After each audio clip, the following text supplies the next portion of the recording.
सबसे पहले बात करते हैं हज के हवाले से।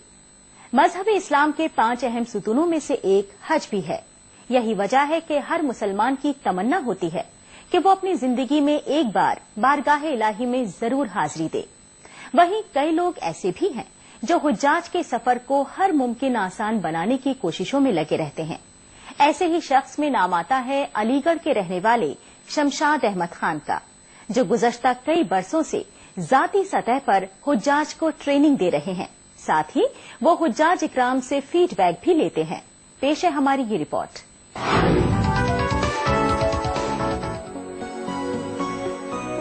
मजहबे इस्लाम के 5 फरीजों में से एक हज को अदा करने की तमन्ना हर मुसलमान की होती है। वहीं कई लोग आज़मीन हज के सफर को आसान बनाने की कोशिशों में मसरूफ रहते हैं। इन्हीं में से एक नाम है इल्मो अदब के शहर अलीगढ़ के रहने वाले शमशाद अहमद खान का। जनाब शमशाद को इस शहर में एक ऐसे शख्स के तौर पर पहचान हासिल है जिनकी जानिब से सफरे हज के लिए सबसे बेहतर ट्रेनिंग दी जाती है।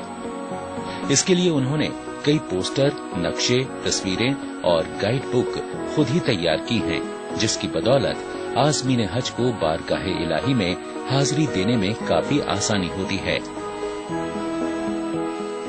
मैंने 7 साल पहले तस्वीरें बनाई थी और उससे लोग मुस्तफीद हो रहे हैं और आगे भी इंशाअल्लाह ताला मुस्तफीद होते रहेंगे, क्योंकि अल्लाह ताला ने मुझे एक तोहफे में ये गॉड गिफ्ट है मेरे लिए कि मुझे ऐसी सलाहियत दी है।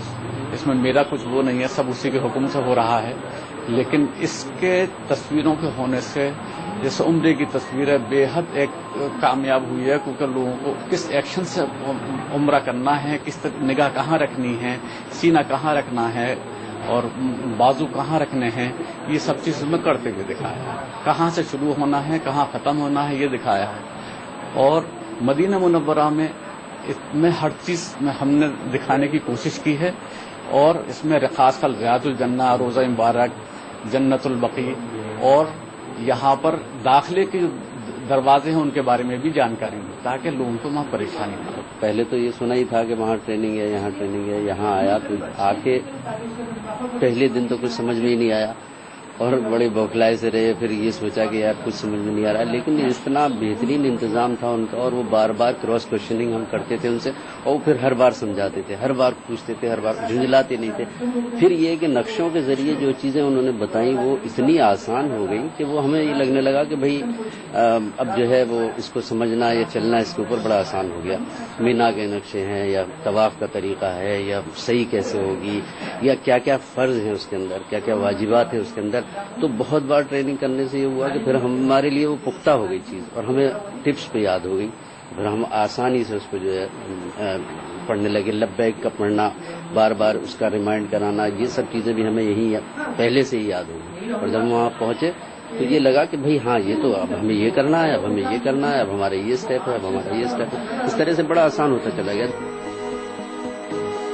जनाब शमशाद अपनी ट्रेनिंग को बेहतर बनाने के लिए हमेशा कोशिशों में लगे रहते हैं। इसी कड़ी में उनकी जानिब से हुज्जाम इकराम के लिए खुसूसी प्रोग्राम का एहतमाम किया जाता है।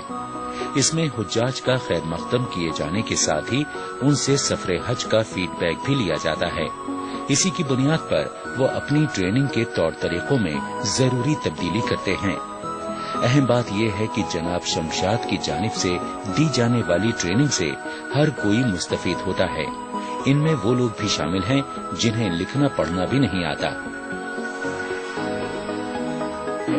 जो इस साल हज से वापस आए हैं उनको यहाँ वेलकम के लिए बुलाया गया और फिर उनसे हमने फीडबैक ली और उनसे ये पूछा गया कि हमने जो यहाँ ट्रेनिंग दी थी उससे कुछ फ़ायदा हुआ कि नहीं। तो इन हाजियों का ये जवाब था कि वहाँ जब हम पहुँचे मक्का और मदीना तो हमें हूबहू वैसे ही नज़र आया जैसा यहाँ ट्रेनिंग दी गई थी। तो हमें वहाँ कोई चीज़ अजनबी नहीं लगी और आपके ट्रेनिंग से बहुत ही फ़ायदा हुआ। ख़ास तौर से यहाँ जो तस्वीर हैं मक्का की, मदीने की और جو سب سے بڑھیا چیز جو شمشاد صاحب نے تیار کیا وہ مینا گائیڈ کے نام سے تیار کیا، کیونکہ اس میں بھائی شمشاد صاحب اللہ انہیں جزائے خیر دے بڑی محنت کرتے ہیں یہ، اور مجھے تو دیکھ کر حیرت ہوئی کہ یہ کس طرح سے یہ پوسٹر تیار کرتے ہیں۔ یہ جو مینا گائیڈ انہوں نے دیا ہے اور جو اس میں کلر کوڈ ہے، اس کلر کوڈ سے حاجیوں کو بڑا فائدہ ہوا ہے۔ واضح رہے کہ جسمانی اور مالی اعتبار سے باصلاحیت ہر مسلمان پر اپنی زندگی میں کم سے کم ایک بار حج کرنا فرض ہے۔ اس کے مناسک اسلامی کیلنڈر کے 12ویں اور آخری مہینے یعنی ذی الحجہ کی 8ویں سے 12ویں تاریخ تک ادا کیے جاتے ہیں۔ حج کا سفر حضرت ابراہیم اور پیغمبر حضرت محمد صلی اللہ علیہ وسلم کی سنت ہے۔ ایسے میں مسلمانوں کے لیے اسے عقیدت اور عبادت کا سب سے مقبول طریقہ مانا جاتا ہے، جسے آسان بنانے کی جناب شمشاد کی کوششیں یقینی طور پر قابل ستائش ہیں۔ علی گڑھ سے دیویندر واشنی کے ساتھ نئی دلی سے نشانت کیتو کی رپورٹ۔